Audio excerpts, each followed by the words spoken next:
Assalamualaikum warahmatullahi wabarakatuh. Perkenalkan, kami dari kelompok C2. Di sini kami akan mempresentasikan tugas ETB mengenai presentasi webinar. Di webinar kali ini kami mendapati materi tentang elektrokardiograf dan kami mendapatkan webinar tentang mahir membaca EKG.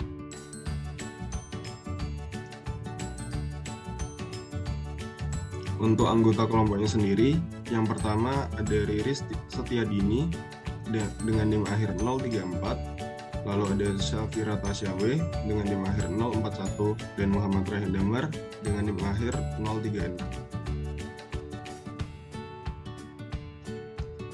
Berikut merupakan lampiran dari kegiatan webinar yang diselenggarakan via Zoom, dan record dari Zoom ini diunggah melalui link YouTube sebagai berikut. Untuk table of content, yang pertama adalah masalah yang dihadapi, yang kedua adalah langkah-langkah untuk mengatasinya, dan yang terakhir adalah pembahasan.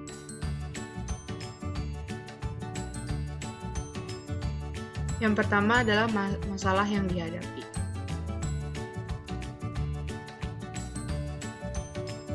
Interpretasi hasil EKG secara digital tidak selalu tepat, sehingga dokter perlu berhati-hati agar tidak terjadi kesalahan medis. Interpretasi elektronik terbatas dan kadang terlalu sensitif. Masih terdapat banyak kekurangan pada interpretasi EKG digital, termasuk aspek teknis, interpretasi EKG digital pada beberapa kasus, dan aspek praktikal. Oleh karena itu, semua hasil interpretasi EKG digital harus dibaca ulang secara visual oleh dokter dan ditafsirkan sesuai presentasi klinis pasien. Interpretasi EKG digital digunakan sebagai metode tambahan, tidak menggantikan interpretasi visual. Dokter harus memiliki kemampuan untuk memvalidasi atau menolak interpretasi EKG digital. Yang kedua adalah langkah-langkah untuk mengatasinya, yaitu adalah dengan membaca EKG 12 lead dengan benar. Tahap pertama yaitu menganalisis irama, menganalisis heart rate, menganalisis gelombang P, menganalisis PR interval, menganalisis kompleks QRS, dan menganalisis jenis irama listrik. Untuk membaca irama jantung, di sini merupakan irama jantung dari yang bentuknya reguler, dan yang di bawah ini adalah yang irregular. Untuk cara menghitung heart rate-nya sendiri, menggunakan rumus ini, yang pertama 300 sama dengan jumlah kontak besar dalam 60 detik, lalu dibagi dengan jumlah kontak besar antara R ke R. Yang kedua yaitu 1500 sama dengan jumlah kontak kecil dalam 60 detik, dibagi dengan jumlah kontak kecil antara R ke R. Tahap kedua adalah dengan melihat lead 1 dan AVF untuk menganalisis aksis.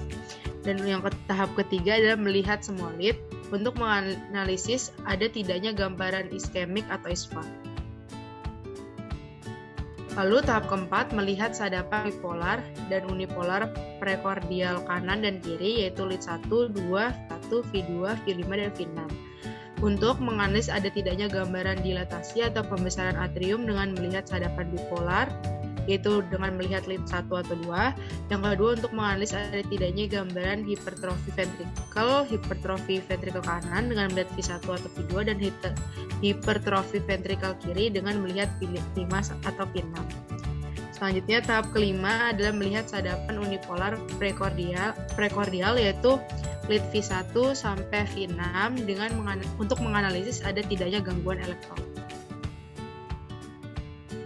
Berikut cara membaca EKG 12 lead. Berikut adalah contoh dari EKG 12 lead-nya. Hasil EKG 12 lead.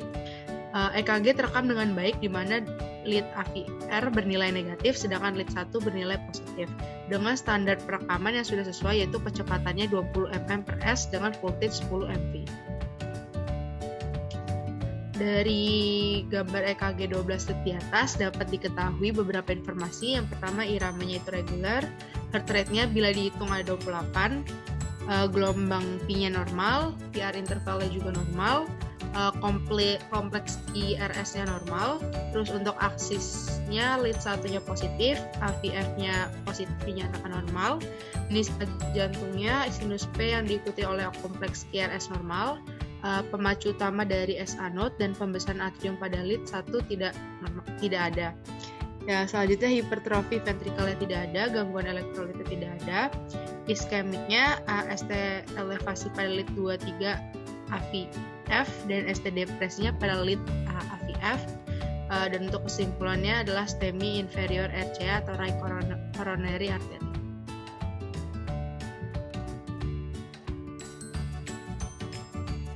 Selanjutnya adalah pembahasan anatomi jantung. Organ ini terletak dalam rongga dada, tepatnya di antara paru-paru kanan dan paru-paru kiri, serta dilindungi oleh sternum dan costae, di atas diafragma dan agak ke kiri.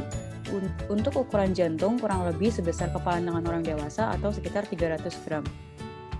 Berikut ini adalah ruang-ruang jantung, di mana untuk yang biru ini merupakan darah kaya akan karbon dioksida dan untuk yang merah menandakan darah kaya akan oksigen. Selanjutnya adalah EKG.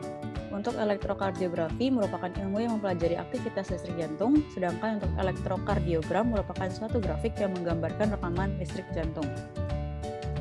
Fungsi dari diagnostik EKG itu sendiri adalah untuk melihat aritmia jantung, kemudian melihat dilatasi atrium atau hipertrofi ventricle, iskemik dan infak miokard, gangguan keseimbangan elektrolit khususnya pada kalium, dan penilaian fungsi pacu jantung.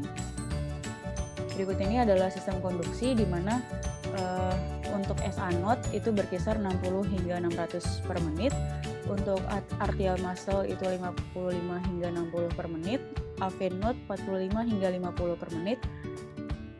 Kemudian untuk Purkinje fibranya 35 hingga 40 per menit dan untuk verticular muscle-nya 30 hingga 35 per menit. Selanjutnya elektrofisiologi, di mana pengertian dari depolarisasi ini merupakan perubahan listrik sel jantung akibat dari pergeseran elektrolit pada membran sel. Perubahan ini menstimulasi serat otot jantung untuk berkontraksi. Kemudian untuk repolarisasi merupakan pompa kimia untuk mengembalikan kondisi listrik sel-sel jantung ke kondisi istirahat. Proses depolarisasi dan repolarisasi ini dipicu oleh sumber listrik dan dihantarkan oleh jalur konduksi. Dari aksi jantung inilah terekam perubahan jejak-jejak listriknya. Aktivitas listrik ini direkam oleh suatu mesin EKG yang kemudian lahirlah gambaran EKG.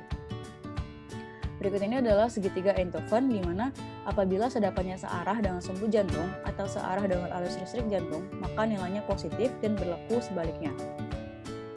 Untuk sadapan EKG itu dibagi menjadi beberapa. Yang pertama ada bipolar, untuk sadapan yang merekam perbedaan potensial di antara kedua elektroda, di mana ada LED 1, LED 2, dan LED 3. Untuk unipolar ekstremitas, itu merekam besar potensial listrik pada satu ekstremitas. Elektroda ekspolarisasi diletakkan pada ekstremitas yang akan diukur. Gabungan elektroda-elektroda pada ekstremitas yang lain membentuk elektroda indiferen atau potensial 0.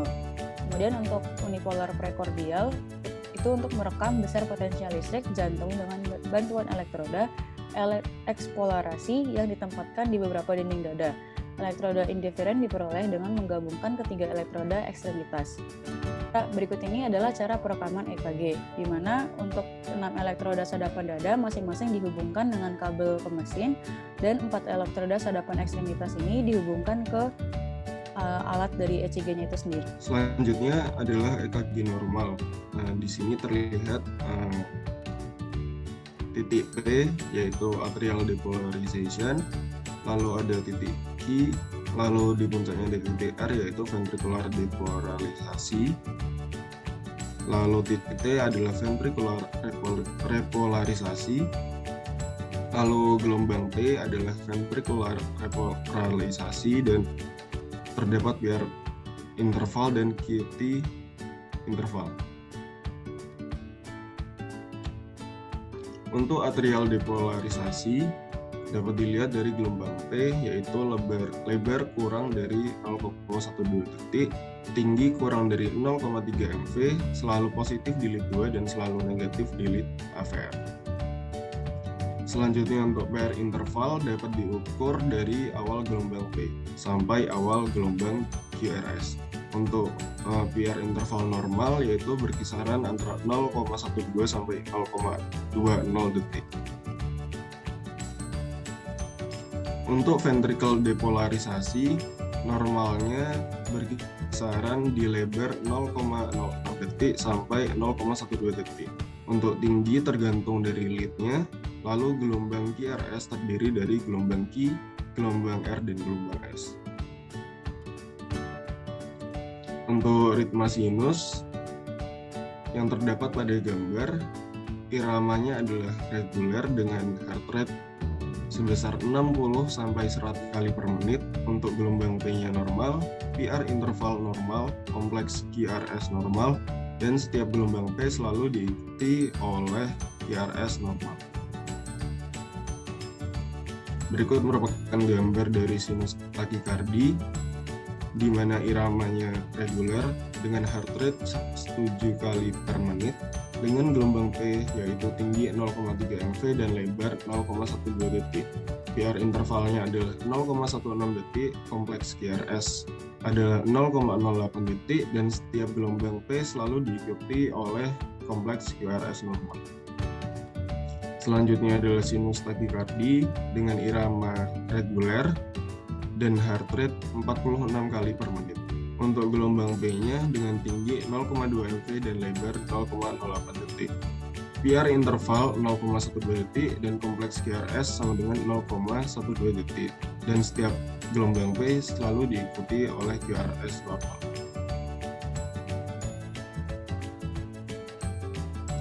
Sekiranya itu yang dapat kami sampaikan, kurang lebihnya mohon maaf. Berikut merupakan tugas presentasi webinar mengenai EKG yang dapat kami sampaikan. Wassalamualaikum warahmatullahi wabarakatuh.